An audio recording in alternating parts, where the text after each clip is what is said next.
প্রশ্ন করবেন সেই সকল জাদাগুলোর কাছে যারা এই দিনটা বাংলার মুসলমানকে দেখিয়েছে। আমরা 1 মাস পরে গিয়ে এটাকে ঠিক সেইভাবে ভেঙে দেবো, যদি কিনা ওরা নিজে থেকে না ভাঙে।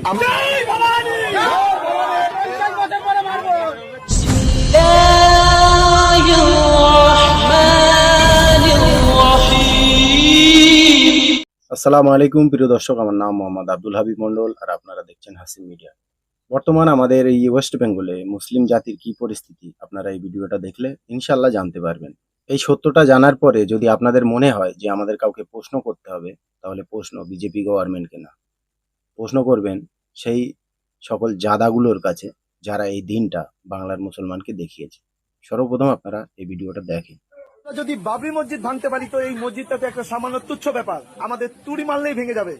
এটা রাম রাজ্য আর মমতা বেগমের রাজ্য নেই, ওই জন্য এখন আমাদেরই রাজ চলবে। এরা অনেক অত্যাচার করেছে হিন্দুদের, এমন কুকুর তেমন মুগুর। ওরা যেমন জবরদখল করে জায়গাটা দখল করেছে, আমরা 1 মাস পরে গিয়ে এটাকে ঠিক সেইভাবে ভেঙে দেবো, যদি কিনা ওরা নিজে থেকে না ভাঙে। আমরা 1 মাস সময় দিয়েছি, 1 মাসের মধ্যে যদি ওরা ভেঙে ফেলে তো ভালো, নলে আমরা গিয়ে ভেঙে গুড়িয়ে দেবো বুলডোজার নিয়ে।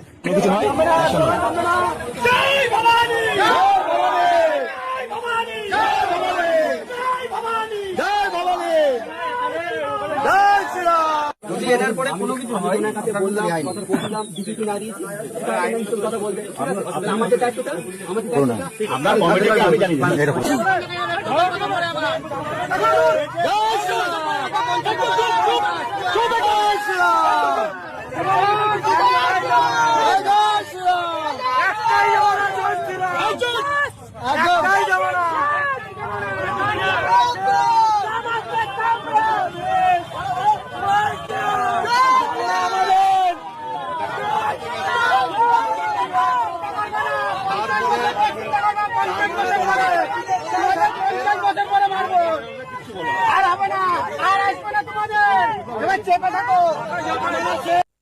এ রাজ্যে সরকার পালাবদলের পরে এইগুলো আম জিনিস হয়ে গেছে, নর্মাল হয়ে গেছে মুসলিম জাতির কাছে।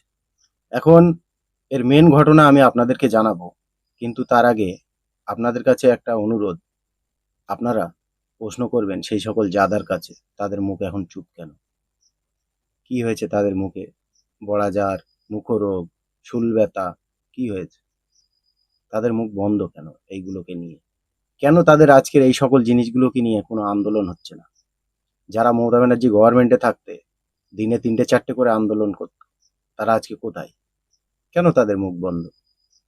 বাঘ এখন ভিজে বিড়াল হয়ে গেছে কেন?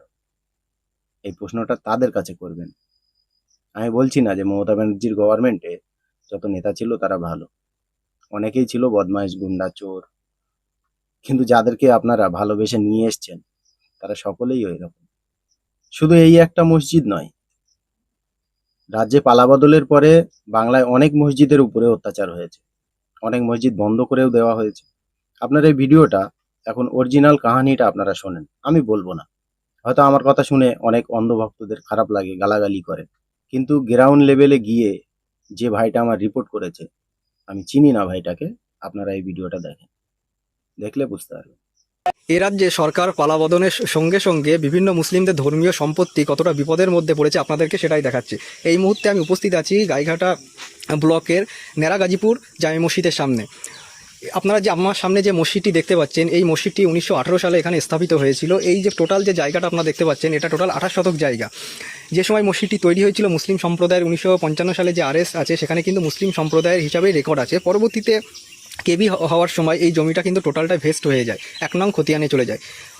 1 নং খতিয়ানে যাওয়ার পরে যখন কেবি হয় সেখানে 3 শতক মসজিদ হিসাবে দেখানো হয় এবং বাকি জমিটি কিন্তু বাগান হিসাবে দেখানো হয় এবং টোটালটা ভেস্ট হয়ে যায়। তো পরবর্তীকালে এখানকার কিছু হিন্দু সম্প্রদায়ের মানুষ তারা এই যে দেখতে পাচ্ছে মসজিদের সামনে যে মসজিদটি জমি দান করেছিল তার একটা মাজারও এখানে আছে তৎকালীন সময় থেকে, এবং এখানে মসজিদের কল আছে, অজুখানা আছে, এবং মুসলিম সম্প্রদায়ের মানুষ কিন্তু এখানে সেটি ব্যবহার করে। তো মাঝখানে কিছু সময় পাশের যে জায়গা আছে হিন্দু সম্প্রদায়ের কয়েকজন মানুষ তারা কিন্তু বেআইনিভাবে তাদের নামে এই জায়গাটা পাট্টা করে নেয়। গভর্নমেন্টের নিয়ম যেটা আছে পাট্টার, যে সেই জায়গায় যে পাট্টা করবে তার দখল থাকতে হবে, এবং তারা কিন্তু কোনো দখলে নেই। দেখুন এখানে মসজিদ আছে, মসজিদের সামনে মসজিদ কমিটি তারা এই জায়গাটা ইউজ করে, এখানে মাজার আছে, এই মাজার থাকা সত্ত্বেও এখানে তারা কিন্তু বেআইনিভাবে তারা এই জমিটি তাদের নামে রেকর্ড করে নেয়, অর্থাৎ পাট্টা করে নেয়। এবং গতকাল তারা কি করে দেখুন, এখানে এই মসজিদের 4 সাইডটা তারা কিন্তু তার কাটা দিয়ে ঘিরে দেয়, এমনকি মসজিদে ঢোকার যে গেটটা পর্যন্ত সেটা আটকিয়ে দেয়। একদম সামনে যে মেন গেট দেখতে পাচ্ছেন ঢোকার, সেটাও কিন্তু আটকে দেয়। এক প্রকার মুসল্লিরা কিন্তু কালকে মসজিদে ঢুকতে পারেনি। তারপরে পুলিশকে জানানোর পরে গাইঘাটা থানা থেকে পুলিশ এসে উভয় পক্ষকে বৈঠকে ডাকার পরে মসজিদের ঢোকার জন্য আপাতত এই গেটটা খুলে দিয়েছে, এবং ওখানে যে মেন গেটটা আছে সেটা কিন্তু মেন গেটটা খুলে দিয়েছে। এবং উভয় পক্ষকে, এবং ওখানে দেখুন মসজিদের সামনে ওই জায়গাটায় ওরা একটা কাঠামো তৈরি করেছে মন্দির তৈরি করবে বলে। তো এই দেখতে পাচ্ছেন মসজিদে ঢোকার যে মেন গেটটা ওটাও কিন্তু ঘেরা ছিল, তো এই মুহূর্তে ওটা কেটে দিয়েছে। এবং মসজিদের চারি যে সাইডটা আপনারা দেখতে পাচ্ছেন এটা কিন্তু এভাবেই এখনও ঘেরা আছে। তো এই মুহূর্তে পুলিশের পক্ষ থেকে যেটা জানানো হয়েছে যে আইনি প্রক্রিয়া চালিয়ে যেতে হবে, উভয় পক্ষ কোর্টে যাবে, কোর্টে যাওয়ার পরে কোর্ট যে সিদ্ধান্ত দেবে তো সেটাই মেনে নিতে হবে। তো আমি এটাই বলতে চাই যে মুসলিমদের বিভিন্ন ধর্মীয় সম্পত্তি এইভাবে সরকার পরিবর্তনের সাথে সাথে কীভাবে জবরদখল হচ্ছে এবং একটা সম্প্রদায়ের জমির উপরে কীভাবে আঘাত করা হচ্ছে সেটা দেখতে পাচ্ছেন। এবং এই যে মসজিদের সামনে দেখুন, এই যে মসজিদ আছে, জোর করে মসজিদের সামনে এখানে একটা কাঠামো তৈরি করেছে, এখানে নাকি রাম মন্দির তৈরি করবেন। তাহলে যে জমিটি দীর্ঘদিন ধরে মসজিদ হিসাবে 1918 সাল থেকে মসজিদ হিসাবে ইউজ হচ্ছে, এবং মসজিদের ওখানে দেখুন মাজারও রয়েছে, তৎকালীন সময় থেকে মাজার রয়েছে, একটা কবরস্থান, তো সেই জমি রাতারাতি কিভাবে একটা মানুষ পাট্টা পেয়ে যায়, এবং তারা এতদিন পর্যন্ত পাট্টা পেয়েছে আজ থেকে 10-15 বছর আগে, তারা কিন্তু দখলদারি করতে আসেনি এবং তারা এখানে দখলও ছিল না, পাট্টায় নাম উঠেছে। হঠাৎ করে সরকার পরিবর্তনের পরেই রাতারাতি কালকে এখানে দেখুন পুরো মসজিদটা ঘিরে দিয়েছে এবং এখানে মন্দির করার জন্য তারা একটা প্রস্তুতি নিয়েছিল, কিন্তু পুলিশের হস্তক্ষেপে কিন্তু এই মুহূর্তে সেটাই বন্ধ আছে। তো আগামীতে জানি না কী হবে। তো এভাবেই কিন্তু গোটা পশ্চিমবাংলার বিভিন্ন জায়গায় কিন্তু মুসলিমদের সম্পত্তি এখন এই মুহূর্তে অনিশ্চয়তার মধ্যে আছে। আর বিশেষ করে এই গাইঘাটা ব্লকে বিভিন্ন মুসলিমদের সম্পত্তির উপরে কিন্তু আঘাত করা হচ্ছে। এর আগেও গাইঘাটা ব্লকের দুখানা মসজিদ কিন্তু একইভাবে কিন্তু বন্ধ করে দেওয়া হয়েছে। তো এটাও একটা চক্রান্ত ছিল, এই মসজিদও এইভাবে বন্ধ করবে, তো তারা সফল হতে পারেনি।